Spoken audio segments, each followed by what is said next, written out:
Dan saya pada janji kampanye Bapak untuk akan mengejar koruptor sampai ke Antartika. Dan baru-baru ini Bapak juga bertekad lagi, saya nggak tahu ini metafor atau beneran, akan menempatkan para koruptor ini di pulau terpencil yang dikelilingi hiu. Meskipun ada pandangan juga Pak bahwa sanksi kurungan ini tidak akan bikin jera koruptor kalau tidak dimiskinkan. Jadi kalau aset-asetnya tidak dirampas. Ini kaitannya dengan RUU perampasan aset. Ya. Bahkan sebagai efek jera Pak, netizen ini juga ada yang mengusulkan hukuman mati untuk koruptor. Masalah dimiskinkan, saya berpendapat begini, kembalikan yang kau curi. Kerugian negara yang dia timbulkan, ya harus dikembalikan. Makanya aset-aset pantas kalau negara itu menyita. Tapi kita juga harus adil kepada anak istrinya. Kalau ada aset yang sudah milik dia sebelum dia menjabat umpamanya, atau sudah ya nanti para ahli hukum suruh bahas apakah adil anaknya menderita juga gitu. Iya kan? Karena dosa seorang tua sebetulnya kan tidak boleh diturunkan ke anaknya, kira-kira kan begitu. Tapi ini saya minta masukan dari ahli-ahli hukum. Hanya memang benar harus ada suatu sikap jera, karena kadang-kadang dengan kekuatan uang, okelah aku ditangkap, okelah aku masuk pengadilan, paling saya dikasih 6 tahun, nanti 6 tahun saya jalankan 3 tahun, habis itu saya keluar. Ya. Dan selama 3 tahun saya juga nanti bisa sogok pejabat ini, pejabat itu, sehingga saya mungkin tiap 5 hari saya keluar.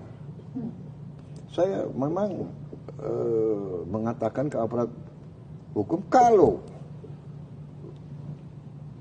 hakim kasih vonis yang tidak masuk akal, yang menyakiti perasaan rasa adil rakyat, kita naik banding.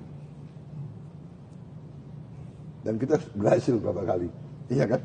Benar nggak? Ada kasus berapa triliun dia hilangkan, hanya dapat berapa tahun itu? Ya. Harvey Muiz, Pak. Iya. Dan ada yang lebih parah, ada yang lolos sama sekali.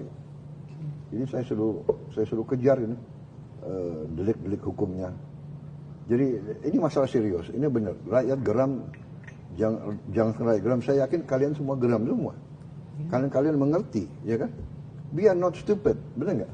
Kalau kasus dia hilangkan 100 triliun, dapat 6 tahun, ini kan nggak masuk akal. Sebenarnya kalau bisa kita tidak hukuman mati. Karena hukuman mati itu final. Padahal mungkin saja kita yakin 99,9% dia bersalah. Mungkin ada satu masalah yang ternyata dia korban, atau dia di frame, atau dia itu loh. Ya. Kalau hukum mati final, kita nggak bisa hidupkan dia kembali, ya kan? Sehingga pada prinsipnya ya banyak pelaksana hukum mati kan diulur, ya kan, bahkan ujungnya juga tidak dilaksanakan sebenarnya kan. Itu kita lakukan jurisprudensi pemimpin-pemimpin kita sebelum, ya kan. Bung Karno tidak melaksanakan, berapa orang yang dihukum mati, Pak Harto tidak laksanakan, berapa orang dan seterusnya. Dan saya pada prinsipnya juga kalau bisa kita cari efek jera yang tegas, tapi mungkin tidak sampai hukuman mati. Tapi ini tentunya nanti konsensus para pimpinan politik dan para pakar-pakar hukum. Langkah saya dalam waktu dekat, saya sudah suruh hitung Menteri Keuangan ya dengan Menseknek, saya ingin naikin gaji semua hakim. Saya ingin naikin gaji skala signifikan semua hakim. Saya hitung-hitung mampu kita. Ya jadi memang apa ya, hasil efisiensi gitu. Kalau tidak salah ya, untuk meningkatkan signifikan semua hakim mungkin butuh 12 triliun ya. Nggak sampai 20 triliun.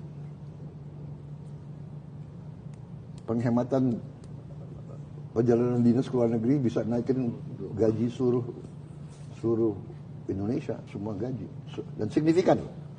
Nanti saya dimarahin juga, kok hakimnya dinaikin signifikan, kami gimana? Ya tapi hakim dulu mungkin ya. Karena hakim kita harus dibikin begitu terhormat dan begitu yakin sehingga dia tidak bisa disuap. Saya juga kasih petunjuk, hakim harus punya rumah dinas yang layak. Ya maksud saya ya, karena kita tahu penjara kadang-kadang dengan kekuatan uang dia tiap malam bisa keluar jalan-jalan.